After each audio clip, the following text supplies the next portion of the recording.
जा सकते हैं।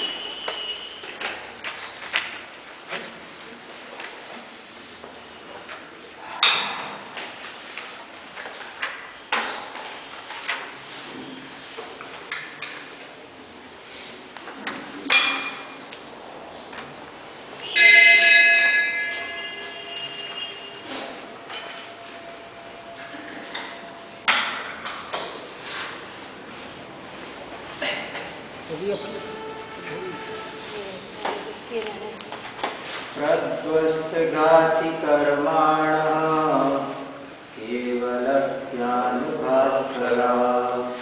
कुर्वन्तु जगतां शान्तिं वृषभाद्याजिनेश्वरः वृषभाद्याजिनेश्वरः।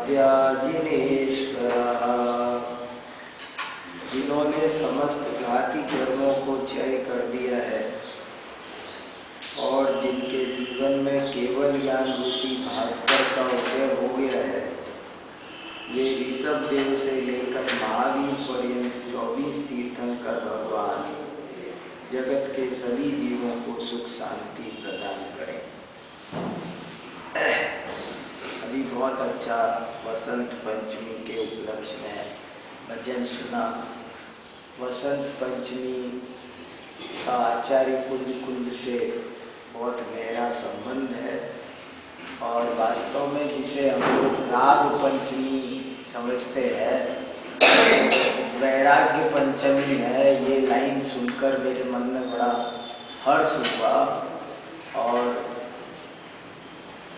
वसंत पंचमी का सरस्वती माता से भी बहुत गहरा संबंध है। ज्ञान की देवी है सरस्वती। जिनवाणी कहो, सरस्वती कहो, भारती कहो, सब एक ही बात है। और आज माने वसंत पंचमी को सरस्वती उपासना का भी बहुत अच्छा पर्व होता है।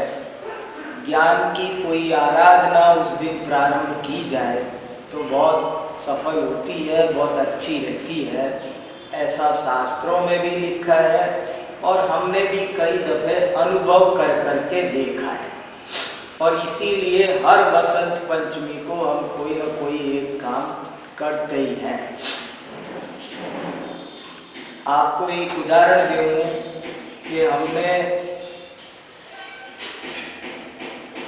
केंद्र सरकार के विश्वविद्यालय में पहली बार वसंत पंचमी पर समय सार की स्वाध्याय कक्षा चलाई और हमने 6-7 महीने के लिए चलाई थी, पर वो 2 महीने चली और सब बहुत सफल रही, बहुत क्रांतिकारी रही। हमारी यूनिवर्सिटी में लोग आते रहे, पढ़ते रहे और बहुत सुंदर वो क्लास चली।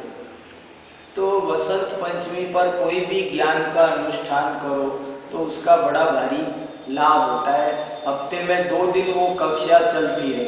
बाद में हम ही थोड़े से व्यस्त ज्यादा हो गए तो वो काम हम और दूसरा ग्रंथ फिर शुरू करना था, वो पूरा करने के बाद में वो नहीं कर सके, वो रुक गया। फिर इसके बाद में अभी भी इस वसंत पंचमी को हमने फिर एक उपक्रम करने की कोशिश की है। हमने सोचा है कि कोई न कोई तत्व चर्चा का, स्वाध्याय सभा का फिर से कुछ योजना बनाई है, भले कम भले। वो हफ्ते में 2 दिन करनी होती थी तो इतना समय नहीं निकाल पा रहे थे। अब की बार सोचा है कि देखते हैं, हफ्ते में 2 दिन ना सही, 15 दिन में 1 दिन सही, महीने में 1 दिन सही, पर चलाएंगे, इसको बंद नहीं करेंगे। और इसीलिए अब की बार वसंत पंचमी पर हमने अपनी यूनिवर्सिटी में एक स्वाध्याय सभा रखी है और उसका विषय रखा है आत्मानुभूति का स्वरूप एवं प्रक्रिया। आत्मा की अनुभूति क्या होती है, कैसे होती है, इस विषय पर इस बार वसंत पंचमी को मंगलवार को दोपहर में सभा करेंगे। कुछ जो बहुत जिज्ञासु लोग होंगे वहाँ बैठेंगे और जो इस विषय को समझना चाहते हैं, जिनके पास में कोई भी नया बिंदु है, वो वहाँ रख भी सकते हैं और सुन तो सकते ही हैं। तो ऐसा आयोजन है, अगर आपका भी किसी का मन हो तो आप लोग आराम से आनंद से आ सकते हैं, किसी तरह की कोई बाधा नहीं है। हाँ, लाल बहादुर शास्त्री राष्ट्रीय संस्कृत विद्यापीठ में वसंत पंचमी मंगलवार दोपहर 3 बजे, करीब 1.5 घंटे की ये सभा हमने रखी है। 4:30 बजे तक हमारा चलाने का कार्यक्रम है। 1.5 घंटे करीब इस विषय पर ज़्यादा फॉर्मेलिटीज में पड़े बिना हमने सोचा है कि आत्मानुभूति की गुत्थी को थोड़ा सुलझाने की कोशिश की जाए, क्योंकि ये बहुत इम्पोर्टेंट विषय है। अब देखते हैं, हम लोग प्लान ऐसा बना रहे हैं कि मंथली चले, जबकि मेरी इच्छा है कि पहले हफ्ते में 2 दिन चलता था, तो हफ्ते में 2 दिन ना सही 15 दिन में 1 दिन तो चले, पर देखते हैं 1 महीने में 1 दिन का तो हम जरूर बनाएंगे, ऐसी कोई चर्चा। तो आपको सूचना दी, बड़ा अच्छा सब बातें हैं। पिछली बार हमने एक बहुत अच्छे टॉपिक पर चर्चा की थी, 4 भावनाओं पर, मैत्री, प्रमोद, करुणा और माध्यस्थ। आपको क्या बताऊं, मेरे चित्त में ये विषय इतना घूमता रहता है, इतना घूमता रहता है, और मैं इस चिंतन से बहुत भारी पापों से बचा हूं। आज मेरे परिणामों में अगर थोड़ी बहुत शांति है तो वो मैत्री, प्रमोद, करुणा, माध्यस्थ इस भावना के चिंतन से। ये मुझे श्लोक नहीं मिला होता तो बहुत कितने सारे हम दुर्ध्यान करते, आज उस सब से बच गए। और मैंने इस विषय में मेरे दिमाग में बहुत ही बातें उमड़ती घूमड़ती है, रोज ही एक नई बात समझ में निकल के आती है। पर मैंने सोचा जैसी जैसी जितनी बन सके उतना करो, तो मैंने इन 4 भावनाओं को लिख डाला और बहुत अच्छे से उनको आगे पीछे बहुत मेहनत करके ढूंढ के टाइप करा के मैंने ये एक छोटा सा लेख मैत्री, प्रमोद, करुणा, माध्यस्थ भावना पर लिख दिया। आपको किसी को इसका सदुपयोग करना हो तो आप मेरे से ले सकते हो, इसको ले लेना, पढ़ लेना, मुझे कोई दिक्कत नहीं। और मुझे उम्मीद ये है कि ये लिपिबद्ध हो गया, स्थायी हो गया, दूर भी दे सकते हैं, 4 लोग और भी पढ़ेंगे। अपने भी विचारों में जो बिंदु आ रहे थे, आज का मन कल रहे कि न रहे, अपने को ही जरूरत पड़ती है। मैंने तो इसलिए लिख दिया कि आज मुझे जो चिंतन आ रहा है वो चिंतन आज से 5 साल बाद कहीं गायब हो गया तो क्या होगा मेरा। मैं ही अपने लेखों को पढ़ करके अपने भावों को शुद्ध कर पाऊंगा। बहुत स्वांत सुखाय की भावना से मैंने ये लिपिबद्ध किया है, और अभी मैं इसको बार बार पढ़ रहा हूँ, बार बार मन बहुत प्रसन्न हो रहा है, बहुत खुशी हो रही है। इसलिए मैं 2-4-5 कॉपी आपके लिए कर लाया। अब जो चाहो ले लेना, पढ़ लेना, पढ़ाना लोगों को। अगर हमारे निमित्त से किसी एक भी भाई के परिणाम संभल सके तो ये हमारी बहुत बड़ी उपलब्धि होगी। देखो, आपको एक और बहुत इम्पोर्टेंट बात कहना चाहता हूँ, बहुत ही इम्पोर्टेंट बात कहना चाह रहा हूँ मैं। अभी समंत भद्र विद्यालय है ना दरियागंज में, वहां पर एक प्रोग्राम था, सद्य भाषण प्रतियोगिता। प्रोग्राम का नाम था सद्य भाषण प्रतियोगिता। सद्य माने तत्काल विषय दिया जाए, तैयारी का टाइम नहीं।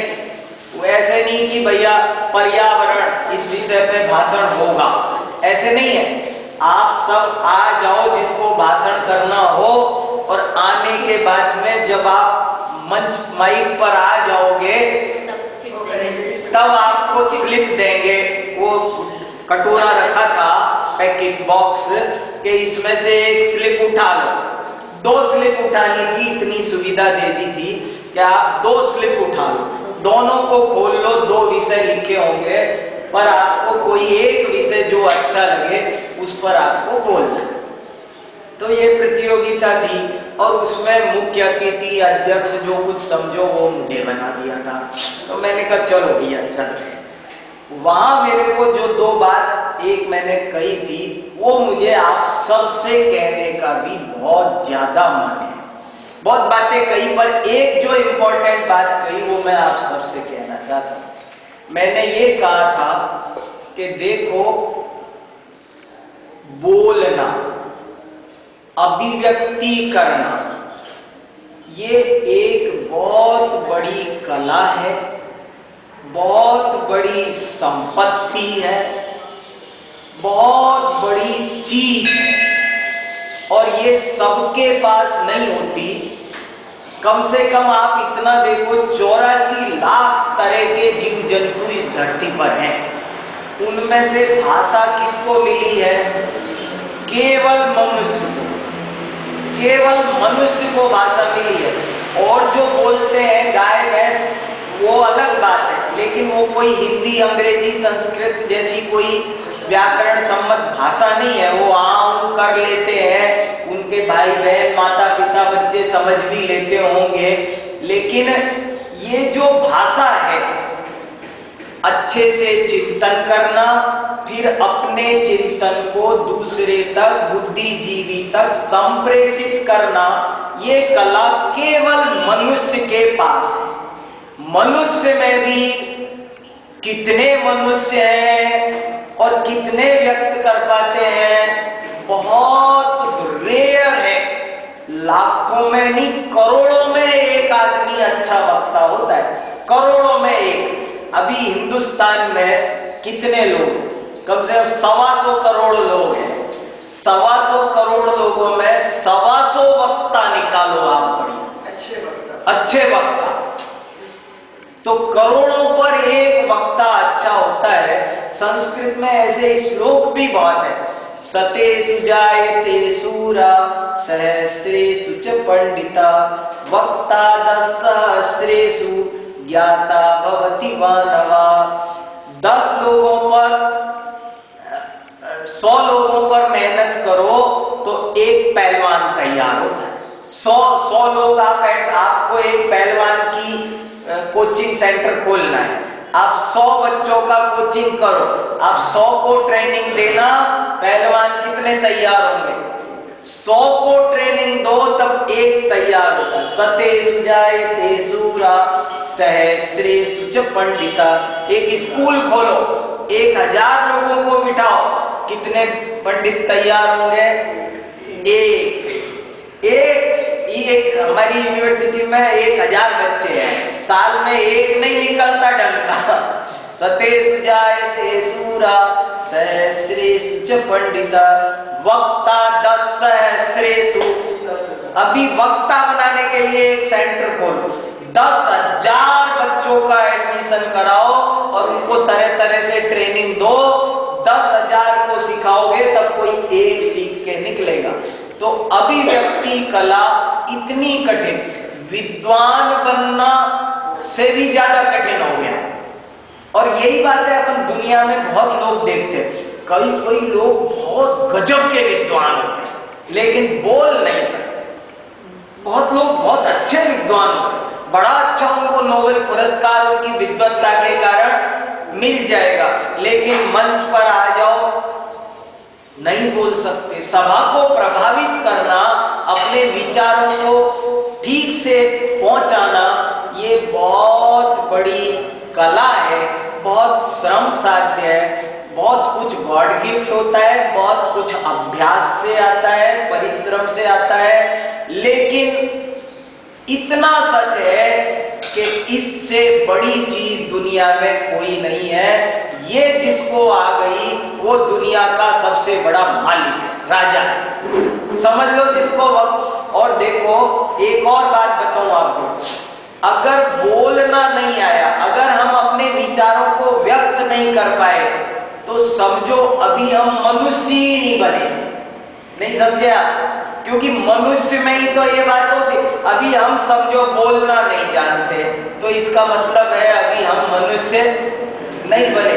मनुष्य बनना हो तो पहले सीखना जरूरी है। मैं आप सबसे ये कहना चाहता हूं कि एक अभिव्यक्ति कला जरूर सीखो। जो आदमी अपनी बात कह नहीं सकता, शर्म में, झिझक में, अनभ्यास में, भाषा की कमजोरी से वो बहुत दिक्कत में रहता है। हमेशा उसको घर परिवार, आप 5 आदमी की मीटिंग में कुछ कह नहीं, मैं ये कहना चाहता था, कह तो नहीं पाए। बहुत लोग होते हैं मीटिंग में बैठ जाते जरूर है लेकिन कहते नहीं है अपने विचारों को। बोलना आना बहुत जरूरी है। जिसे बोलना नहीं आया, परिवार में भी क्या होता है, हम अपनी बात को ठीक ठीक कन्वे नहीं कर पाते तो झगड़े होते हैं। आप कहो कि मेरा इरादा सिर्फ इतना सा ऐसा है, इससे कम मत समझना, इससे ज्यादा मत समझना, तब झगड़ा नहीं होता। कम ज्यादा समझते ही झगड़ा है। तो विचारों को व्यक्त करने से बहुत बड़ा काम होगा। हम लोगों को जैन धर्म मिला, जिनवाणी मिली, वसंत पंचमी का ये अवसर है।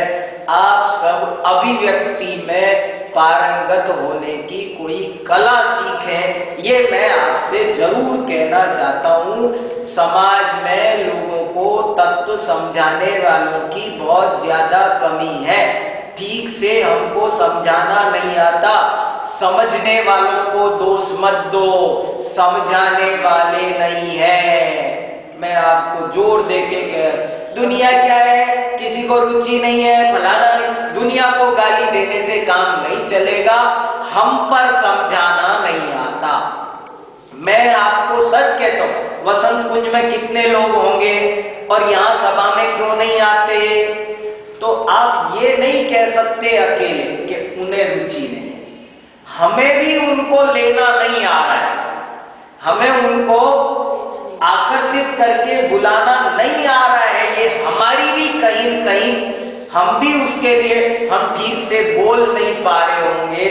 बोलने वाला कमजोर होगा, आयोजन कमजोर होगा, व्यवस्था, कुछ ना कुछ तो कमी है। हो सकता है किसी को ये टाइम सूट ना करता हो। हमको और भी तो टाइम काम करने चाहिए। एक ही टाइम में क्या, हफ्ते में एक ही दिन और भी टाइम करो, शाम को भी लगाओ, दूसरे दिन भी लगाओ। अरे हफ्ते में 7 दिन 7 विद्वान यहाँ आने चाहिए। सोमवार को उनका प्रवचन होगा, मंगल को उनका होगा, चलनी चाहिए 7 क्लास हफ्ते। तो ऐसे कोई न कोई, किसको कब टाइम है, किसको कब टाइम है। बैंक, जो बैंक 10 से 2 खुलते हैं, नए बैंक एक आधा को सफल होना था, उन्होंने कहा हम 10 से 2 के अलावा खोलेंगे, वो सफल हो गए। क्योंकि लोगों को ऑफिस टाइम में जिनको नहीं निकलना होता था उनके लिए वो सुविधा हो गई। तो कहने का मेरा मतलब ये है, लोग जैन तत्व ज्ञान को समझते नहीं, सुनते नहीं, रुचि नहीं है। ऐसी गिला शिकवा छोड़कर हमें खुद तैयार होना होगा। हो सकता है मैं किसी को नहीं समझा पा रहा, डीके जैन साहब समझा रहे, भाभी जी आप समझा दो, शीला जी आप, जरूरी नहीं है हर आदमी को मैं ही समझाऊं, सुमन जी आप समझा दो, कोई भी समझा सकता है। तो समझाने का कोई न कोई उपक्रम जरूर करना चाहिए। और मैं हमेशा एक लाइन कहता रहता हूं कि सीखने का भी सर्वोत्तम तरीका है सिखाना। पढ़ने का सबसे बढ़िया तरीका है पढ़ाना। अगर आपको पढ़ना है तो पढ़ाना पड़ेगा। मैं आपको सबसे कह रहा हूं, देखो पढ़ाओ, कैसे भी पढ़ो, जबरदस्ती किसी को पकड़ के पढ़ाओ, हे भैया पढ़ लो।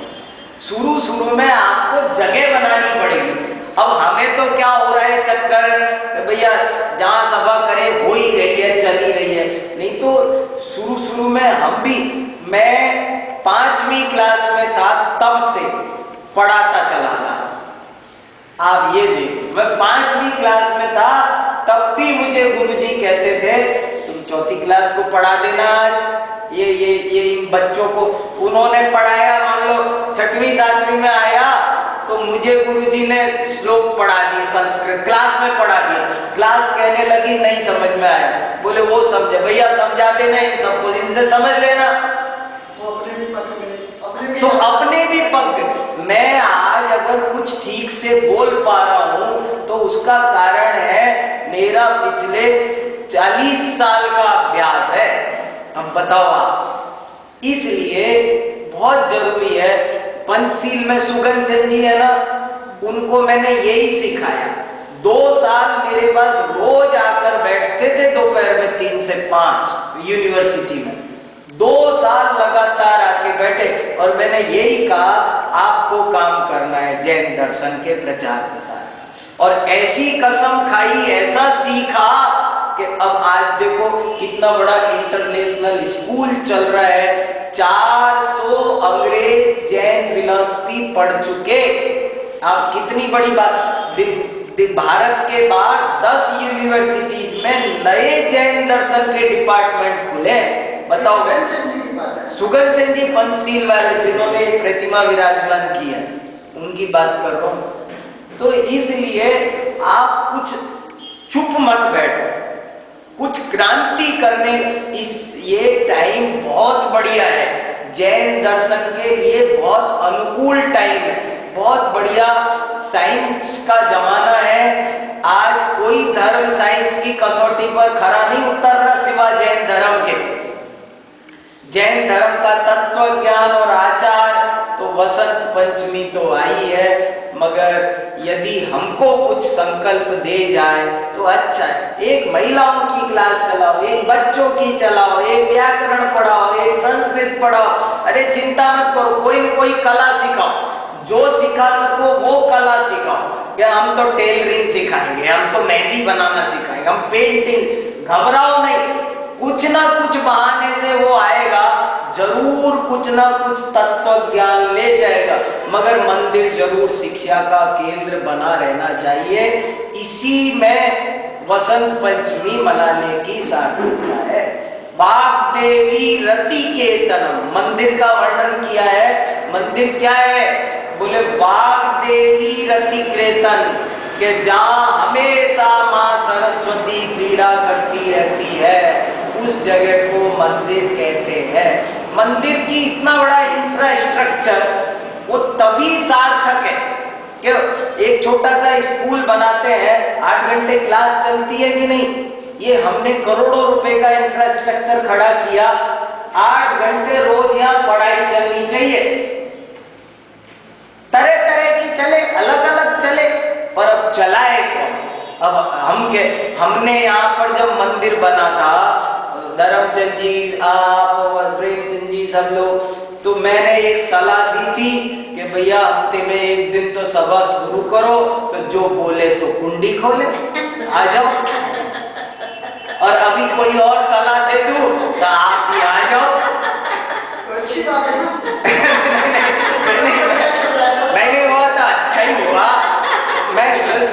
मैं ये बता रहा हूँ कि काम करने की जरूरत कितनी है। मैं कोई बात को उसमें मत लेना। ठंड आ गई तो मंदिर सूना हो जाता है, गर्मी हुई तो मंदिर सूना हो जाता है। हमारे मंदिर सूना होना बहुत गड़बड़ है, बहुत बड़ा काम।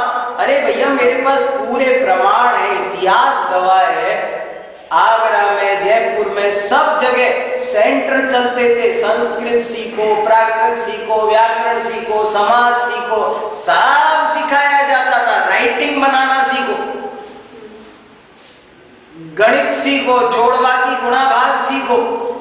हम अपने बच्चों को गणित सिखाएं, कुछ दिक्कत नहीं है। आखिरकार उनको मिलेगी जैन गणित, वो कहीं नहीं जाने वाली, पक्का समझ लेना। तो विविधता का, बहुत कला का ज्ञान हो। वसंत पंचमी सरस्वती की उपासना का पर्व है, और ये सब बातों को यदि हम ध्यान रखें तभी सरस्वती की बढ़िया उपासना हो सकती है। सर अच्छाई लेके आती है। आपका यहाँ चालू हुआ, आपके नहीं, सब अच्छा हो, बहुत अच्छा। आप अदरवाइज मत लेना, मैं तो ऐसे ही मनोविरोध किया है, बहुत अच्छी बात है। और मैं सिर्फ ये कह रहा हूँ कि ऐसे और लोगों को आगे आना है, ये मेरा कहने का मतलब।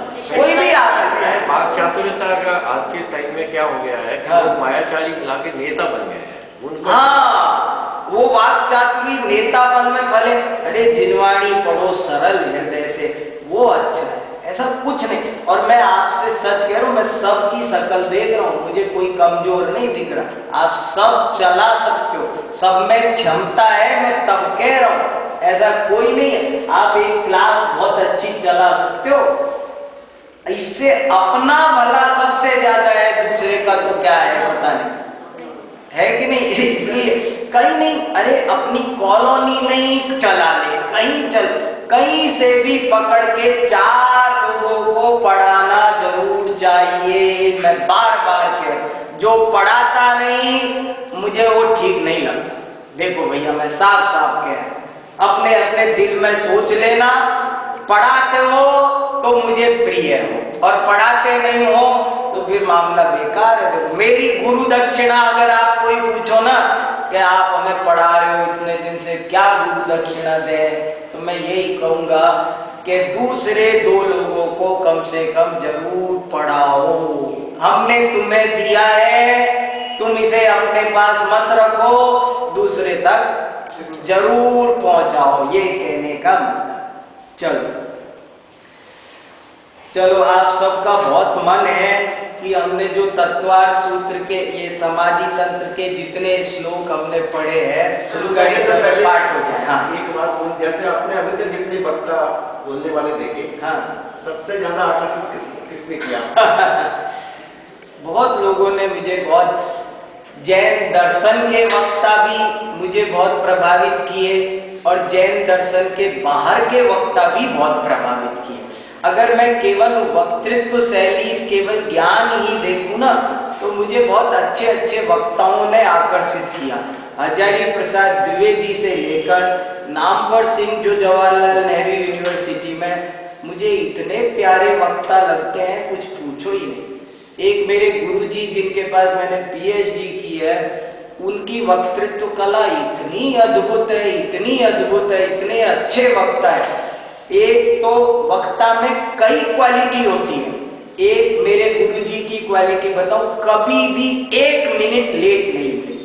1 मिनट लेट किसे कहते हैं? 1 मिनट पहले यहाँ होते हैं और 1 मिनट होते ही शुरू।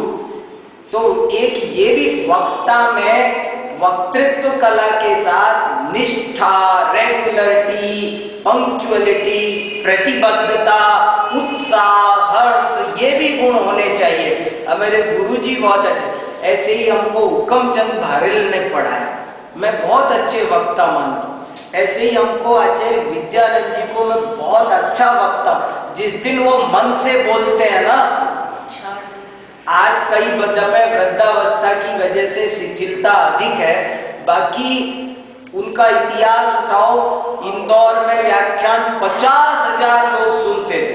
जैन रामायण जयपुर में छुट्टियां कर दी गवर्नमेंट ने ऑफिस की, नहीं उनके यूनिवर्सिटी में, सब जगह। तो बहुत विशाल उदार दृष्टिकोण चाहिए। वक्ता में हजारों गुण होते हैं। मैंने एक जगह लिख रखी है, 60-70 शर्तें लिखी हुई है, मैं आपको बता दूंगा किसी दिन। वक्ता में एक ये भी गुण होना चाहिए कि कभी किसी दूसरे की निंदा, आलोचना सार्वजनिक सभा में न करें। जैसे हमारे शास्त्रों में जो बात आई है, उसमें भी बहुत सारी बातों में सावधानी रखने की जरूरत होती है। ये वक्ता की कला है, कला है उसकी। हाँ, क्योंकि अगर दूसरे, आप अपने धर्म की प्रशंसा करो और दूसरे धर्म की निंदा नहीं करो। ऐसे वक्तृत्व कला एक अद्भुत कला है। देखो, हिटलर था और हिटलर को एक यहूदी का ढाबा था और हिटलर गडरिया था, गरीब, तो जाकर के है ना, ब्रेड दे दो, रोटी मांगी ढाबे पर। उसको ढाबे वाले ने लात मारी, क्या रोज रोटी मांगने आ जाता है, जब लात मारी, वो लात खाकर उसका दिमाग जग गया। बोले ये क्या हुआ, लात मारी इसने मुझे, अब मैं कुछ कर नहीं सकता, तो बदला लेना है तो क्या करूं सोचता रहा। आखिरकार उसे आइडिया आया कि जब तक मैं वक्ता नहीं बनूंगा तब तक मैं बदला नहीं ले सकता। बढ़िया। और उसने वहां जंगल में जाता और पेड़ों को भाषण देता हो, पेड़ों को भाषण दे देकर उसने वक्तृत्व कला सीखी और पहले गांव का सरपंच बना और धीरे धीरे वो पूरे पूरे जर्मनी का राष्ट्रपति बन गया, बताओ। तो वक्तृत्व कला के बिना, वक्तृत्व कला के बिना आप कोई काम, कोई समस्या भी नहीं सुलझा सकते। आप अपनी बात को कहेंगे ना तब सुलझ। कई दफे हमने देखा मीटिंग में गलत फैसले हो जाते हैं, और जो मीटिंग का मेंबर होता है उससे पूछते हैं, मैं तो कहना चाहता था, मुझे कोई मौका ही नहीं दे रहा था, फलाना ढिकाना, अरे तुझे शर्म आ रही थी? झपक के लपक के बोलना पड़ता है। 1 मिनट ठहर जाइए, रोकना पड़ता, मुझे कुछ कहना है, कहना आना चाहिए। कहना नहीं, पति पत्नी झगड़ते हैं तो क्या होता है, मिसअंडरस्टैंडिंग ज्यादा होती है। पक्की बात, वो कहना क्या चाहता है, क्या समझा जा रहा है, इस बात में बस। तो अगर सीधा सीधी बात समझी जाए तो कोई दिक्कत नहीं है। तो इस तरह से विवेकानंद भी काफी अच्छे, विवेकानंद बहुत अच्छे वक्ता थे, बहुत बढ़िया वक्ता थे। एक इधर एमपी की तरफ है ब्रह्मचारी रविंद्र जी, जिनवाणी के बहुत अच्छे वक्ता है। मैं हर साल एक बार उनके पास जाता हूँ, पिछले 30 साल से। पिछले 30 साल से साल में एक बार उनके पास अभी भी जाता हूँ। बहुत अच्छे आता है। बहुत कई लोग मुझे अच्छे वक्ता मिले, लेकिन बहुत लोग स्खलन करने वाले भी बहुत मिले, अच्छे अच्छे वक्ता। मुझे जब मैंने एमए किया था हिंदी से, तब मुझे बहुत अच्छे वक्ता मिले। एक हीरालाल माहेश्वरी थे, वो हिंदी साहित्य पढ़ाते थे। एक जगदीश दीक्षित थे, वो हमको जयशंकर प्रसाद और नाटक पढ़ाते थे। ओहो, उन जैसा वक्ता कुछ पूछो ही। एक सुरेंद्र शर्मा थे, हमें कमाई पढ़ाया करते थे। एक रविंद्र श्रीवास्तव से थे, वो हमको रामचंद्र शुक्ल पढ़ाते थे। बहुत अच्छे वक्ता थे। मुझे हिंदी एमए के दौरान 32 प्रोफेसर पढ़ाते थे। 32 प्रोफेसर ने के पास मैंने हिंदी से एमए किया है, और उन दिनों पूरे एमए मैंने भी एक दिन क्लास नहीं छोड़ी। एक भी क्लास पूरे एमए में नहीं छोड़ी मैंने, आप देखो। और रोज कम से कम 500 पेज पढ़ता ही था। 2-4-10 दिन छूट गए होंगे, पर रोज आना 500 पेज मैंने रोज पढ़े। बहुत पढ़ा है, बहुत लिखा है मैंने। आज तक जितने लिखे हैं ना, वो पेज या नीचे से रखो ना तो वहां टच हो जाएंगे, इतने पेज लिखे हैं। लिखा बहुत है, बोला बहुत है, पढ़ा बहुत है। तो प्रैक्टिस बहुत चाहिए। प्रैक्टिस मेक्स ए मैन थोड़ा ऐसा है बोलने में वाले का, अगर पूर्वाग्रह या प्रेजुडिस है, हाँ, अच्छा नहीं बोल पाएगा। पूर्वाग्रह नहीं होना चाहिए। और खरा तो मेरा तो खरा नहीं, खरा तो मेरा तो खरा नहीं। वीतरागता के साथ वाजपेयी जो बोलते थे, हाँ, उनकी जो पकड़ थी बोलने में थी। हाँ, वाजपेयी जी भी मुझे बहुत अच्छे। उन्होंने किसी के प्रति कभी भी कोई शब्द, विरोधी के प्रति भी, अटल बिहारी वाजपेयी ने अभी भी इसी तरह से बहुत अच्छे अच्छे वक्ता। मैंने 2-4 पर्सनैलिटी डेवलपमेंट के कोर्स भी किए हैं, उनमें भी मुझे है ना वक्तृत्व में लैंडमार्क में भी गया। एक राजेश अग्रवाल है, उनके पास भी ITO पर हिंदी भवन में क्लास लगती थी। भाग भाग के पैसे दे दे के सीखा। अब देखो ये सब नहीं होता कि वो तत्वार्थ सूत्र पढ़ा रहे कि नहीं पढ़ा रहे। देखो तो सही ये खड़े कैसे होते हैं, बोलते कैसे। वक्ता में उत्साह इतना होना चाहिए, लात मारे तो जमीन में से पानी आए। बड़ा भारी उत्साह से लवरेज जो वक्ता होगा, दिल पिल नहीं चलते। मैं आपको सच कहता हूँ, मैंने 2-4 विद्यार्थियों को तैयार करने की कोशिश की, उनकी भी कहानी आपको बताता हूँ। एक विद्यार्थी को मैंने एक जगह स्कूल में टीचिंग पे लगाया, बड़ी मुश्किल से स्कूल वालों से बात करके नौकरी पर लगाया। मैं अपने स्टूडेंट की कहानी सुना रहा हूँ। टाइम तय हो गया कि भैया सुबह 9 बजे तक जरूर यहाँ आ जाना। 8 प्रिंसिपल ने टाइम दे दिया ज्वाइन करने का, और मैंने उसको बता के सब प्रोग्राम सेट कर दिया। 3 दिन हो गए, उस बंदे ने मुझे तो कुछ बताया नहीं। 3 दिन बाद मुझे मिला, मैंने पूछा और कैसा चल रहा है तुम्हारा स्कूल, तो बोले मैं जा नहीं पाया उस दिन। 3 दिन बाद जब वो मुझे मिला ना, तो मैंने पूछा कैसा चल रहा है तुम्हारा स्कूल? तो बोले मैं जा नहीं पाया। मैंने कहा क्यों नहीं जा पाया? अरे बोले मैं नींद नहीं भूली, मैं सोता रह गया। अरे मैंने कहा करम ठोक, तू नहीं सोया तेरा भाग्य सो गया। मेरे मुंह से यही निकला। मैंने कहा लगता है तू नहीं सोया तेरा भाग्य सो गया। तुझे मैंने इतनी अच्छी जगह भेजा और तू गया नहीं। अच्छा देर से उठा तो देर से चला जाता दौड़ के, कहता मैं तूने उसके बाद उनसे बात की, दूसरे दिन चला जाता, सर्कल ऐसे काम हो गए। तू अब तक कोई सब मुझे बताता तो अभी भी तू मुझे मिला है और मैं पूछ रहा हूं तब तू बता रहा है। ऐसे झंझट बहुत होते हैं। एक जने को मैं दरियागंज कोई पढ़ना चाहते थे, वहां भेजा। मैंने कहा भैया वहां जाओ, वो 400 रुपया 1 घंटे का देंगे और तुम पढ़ाया करना। बच्चों को भेजते हैं हम कहीं कुछ काम मिले इनको, इनकी जो कोई पढ़ने को कहता है ना, तो हम कहते हैं कि भैया उनके घर जाओ। हम अभी यही कहने वाले थे आपसे। हाँ। कि आपको तो रोज टाइम नहीं मिल सकता है। हाँ। तो आप ऐसे ही नहीं ऐसे ही कर सकते हैं। इस तरह की बात मैंने उनसे कहा कि भैया तुम जाओ वहां पर 1 घंटे पढ़ाना और वो लोग 400 रुपया 1 घंटे का देंगे तुमको। और फिर गया, जाने के बाद में वो, मैंने कहा क्या हुआ कल?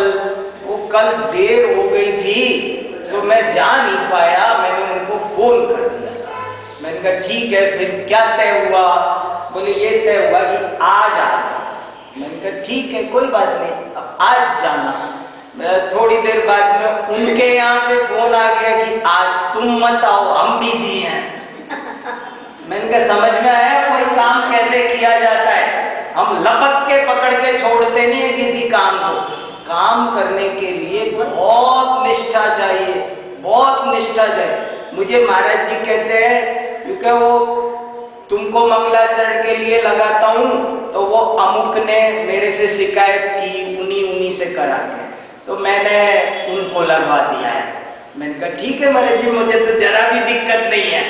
उनको लगाया तो बोले अब वो हुआ क्या, मैं तो सभा में होता ही, वो पहुंचे ही नहीं होते थे, अब क्या करें? बोले बताओ मैं क्या करूं? तो देखो जो आलसी है, जिसने आलस्य पर विजय नहीं पाई, वो व्यक्ति जीवन में कुछ नहीं कर सकता। सबसे बड़ा दुर्गुण है आलस्य। 1 मिनट में बिस्तर छोड़ना चाहिए, 1 मिनट में खड़ा होना चाहिए। यहाँ रख दिया, वहां रख दिया, चश्मा कहाँ रख दिया, टूटता फिर रहा है, तुझे इतना सा भी हिम्मत नहीं है उठ करके वहां रख दे। जो उठने में, बैठने में, चीजों को रखने संभालने में, एक पेपर, आज मेरे पास इतने नोट्स है, एक श्लोक पूछ लो, अभी एक मैं यहां से फोन कर सकता हूं और नीतू बता सकती है कि ये रहा, इतने सिस्टेमेटिक सब रखे, अभी बता सकता हूं। तो बहुत कहने का मतलब क्या करे, थोड़ी सी आत्म प्रशंसा करनी पड़ गई है इस अवसर पर, जो अच्छी बात नहीं है। मैं प्रेरणा देने के लिए आपको ये बातें कही है। कैसे भी करके बहुत स्वाध्याय करना है, कराना है, और यही सबसे बड़ी सरस्वती की उपासना है। और कोई, मेरा बहुत पक्का मानना है कि आज जिनवाणी पढ़ने वालों की कमी नहीं है, पढ़ाने वालों की कमी है। पढ़ाने वाले नहीं मिल, आप कहेंगे बहुत घूमते हैं, नहीं बहुत नहीं घूमते, पढ़ाना आता नहीं है। पढ़ाने के लिए बहुत बातें चाहिए होती है, उसकी पर्सनैलिटी भी चाहिए। आप समझे, हम तो पढ़ा रहे थे, पढ़ा कैसे रहे थे हमें पता है, अशुद्ध उच्चारण हो गए। हाँ, उच्चारण का अभ्यास मैंने सरस्वती का जाप किया है, करता हूँ। मैंने उच्चारण में साफ स्वच्छता लाया हूँ, बचपन से थोड़ी ऐसा साफ बोल रहे हैं। एक एक वाक्य को बनाने के लिए मेहनत की है, तब जाकर के ये सब रूप निकला है। गुरुओं का आशीर्वाद है, प्रताप है। कभी ज्ञान का निरादर नहीं किया, कभी ज्ञानियों की हंसी नहीं उड़ाई, कभी मैं किसी ज्ञानी की आलोचना नहीं करता। संकल्प है मेरा, किसी में कम भी होगा ना। मैंने आज तक किसी साधु साध्वी त्यागी व्रती विद्वान किसी परंपरा का हो, मैं आपको जिनवाणी की गद्दी पर कहता हूं, मैंने कभी किसी की आलोचना नहीं की। उसके गुण दोष की कभी इसमें ये छोटी कमी है, ये और नहीं होती तो बहुत अच्छा होता, ये एक अलग बात। इसमें ये गुण है, इसमें ये गुण है, गुण ले लो अपना, क्या ये दूसरे की निंदा करने से भी ज्ञान का ह्रास होता है। हमें कहे किसी को क्या, किसी की आलोचना करने से क्या है। और मैंने सब परंपराओं के विद्वानों को सुना है, कभी इस चक्कर में नहीं पड़ा। सोनगढ़ी, तेरावंती, बीसपंथी, दिगंबर, श्वेतांबर, अरे छोड़ो, ईसाई, मुसलमान, इनमें भी कोई अच्छा, मुझे ठीक से कोई कुरान की व्याख्या का एक कार्यक्रम हो ना, मैं चला जाऊं। बोल भैया क्या समझा है।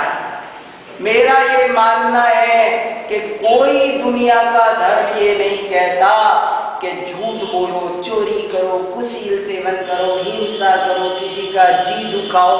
वो कोई बात आई है तो उसका इंटरप्रिटेशन गलत हो गया है, इसलिए उस चीज को अगर ठीक से कोई समझाए, बाइबल मैंने पढ़ी है, उस पर बोला हूं मैं, गुरु ग्रंथ साहब देखा है, थोड़ा पूरा नहीं तो ऐसे थोड़ी सी दृष्टिकोण बड़ा चाहिए।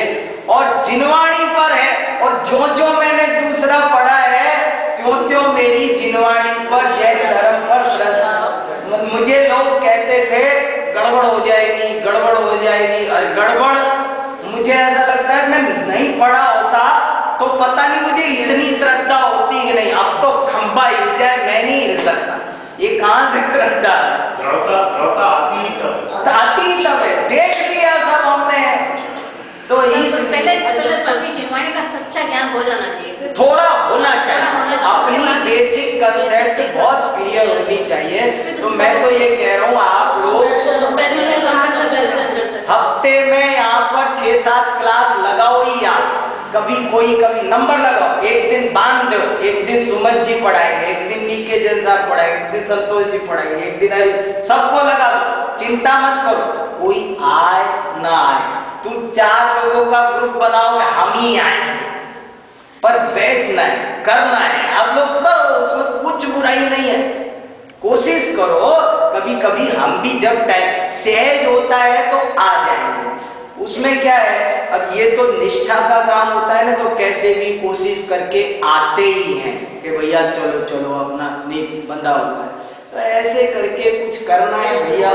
हाँ बताइए, थोड़ा इंटरप्रिटेशन की मैं बात बता रही हूँ। हाँ हाँ, कुरान में लिखा है वक्र ईद, बिल्कुल सच है। वक्र ईद यानी जिस दिन चांद टेढ़ा, अरे मैं तो उनकी सभा में कह के आया हूँ, उन्होंने उसको तकलीफ कर दिया। ये तो बात मैं उनकी सभा में कह के आया। वो वक्रेंदु शब्द था, वक्रेंदु शब्द बिगड़ करके बकरीद बन गया। और इसके अलावा गुरु ग्रंथ साहब में तम्बाकू छोड़, तम्बाकू छोड़, उन्होंने तम्बाकू छोड़ कर दिया। ये जो इंटरप्रिटेशन पे बहुत कुछ गड़बड़े भी होती है, तो व्याख्याएं गलत हुई है। हमारे पास तो त्यागवाद की पारसमणि है, हम तो उसकी रोशनी में सब चीजें देख लेते हैं। जिनवाणी की कृपा हुई, सरस्वती की कृपा हुई, ये बहुत बड़ी बात है। इसलिए इस तत्व ज्ञान को बहुत आनंद से समझो, समझाओ।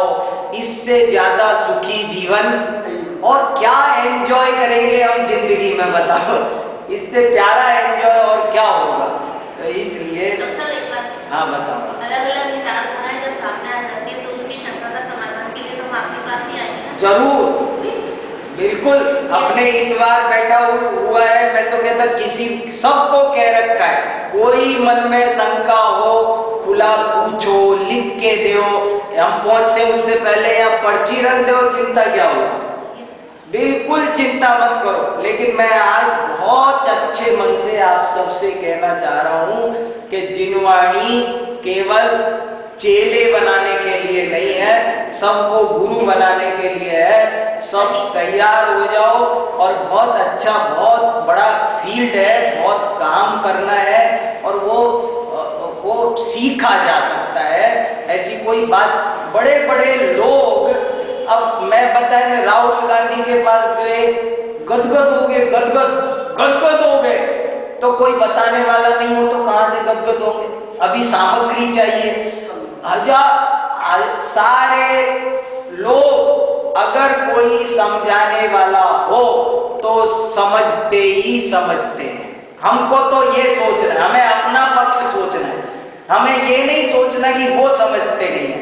हमें समझाना नहीं आता, बच्चे समझते नहीं या माँ बाप को समझाना नहीं आता? सही बता, सच्ची बता, बच्चे बिगड़ रहे हैं, सुधरते नहीं है या हमें सुधारना नहीं है? मेरा ये मानना है हमें सुधारना नहीं आता, कहीं कहीं कोई डिफेक्ट है। बच्चे बेचारे कोमल मन के जमीन से निकले हैं, उन्हें क्या उनके मन में दुर्भावना है, लेकिन अब हालात ये है, मैं तो देखूं टीवी लेट के, बच्चे को टीवी मत देखा कर, कैसे काम चलेगा? बता, कहीं गड़बड़ हमारी है, हमारा खान पान उल्टा है, हमारा आचरण उल्टा है, अब उनसे आप क्या आशा करेंगे? तो इसलिए ये सब चीजें अपने को सुधारने की बहुत जरूरत है। कितनी बोली जाए, क्या बोली जाए, आज वो आए के एक बात और आपसे कहनी है, हाँ, पहले भी थोड़ी सी बोली थी। हाँ, जैसे ये तो बात हो गई, एक हमें बीच की व्यवस्था बनानी है। हाँ, तो उसमें जैसे भी कहते हैं कि मंथ में एक बार, हाँ, आप एक दिन संडे को कोई कभी एक मंथ में एक बार कहानी सुनाएंगे। ठीक है, कि हम अपने बच्चों को और ठीक है को भी कह के ला सकें। आप योजना बनाओ, रखो, मैं तैयार हूं। इतना सहयोग देने में मुझे कोई दिक्कत नहीं है। मैं तो कहूँ कोई रेगुलर कोई क्लास और एक संभालने में मुझे हफ्ते की दिक्कत है, बाकी आप करो, महीने का कोई आप एक योजना बनाओ, आप एक छोटा सा स्कूल चलाने का कोई एक उपक्रम करो भैया, 2 पढ़े 4 पढ़े, कोई चले, बिल्कुल महीने में एक दिन बैठेंगे। अभी एक दिन मैं और आर्यन हम बैठे थे और हमने कहा अपन कहानी कंपटीशन करते हैं यार। आज हमने कहानी कंपटीशन किया है, तो मैंने कहा एक कहानी तुम्हें सुनानी है, एक कहानी। मैंने उसके लिए बहुत कहानियों की किताब ला के दी है।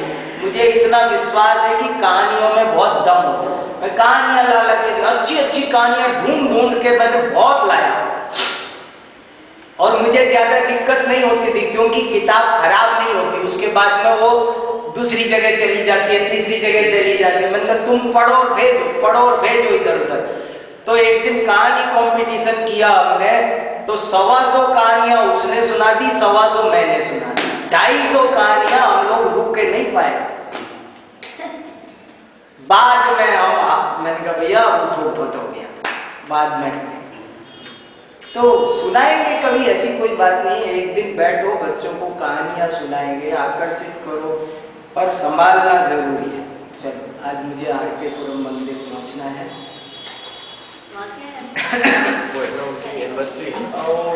कार्यक्रम है।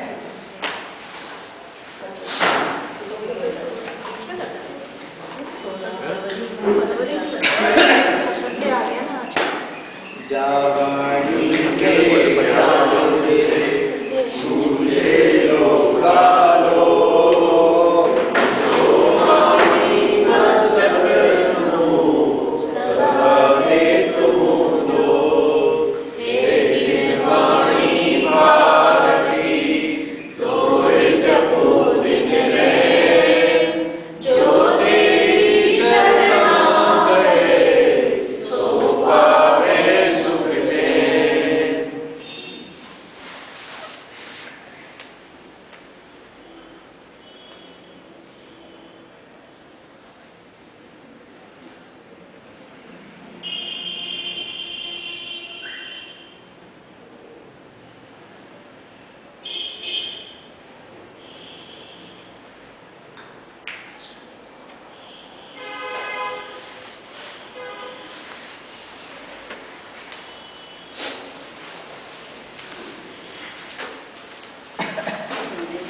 ले लीजिए।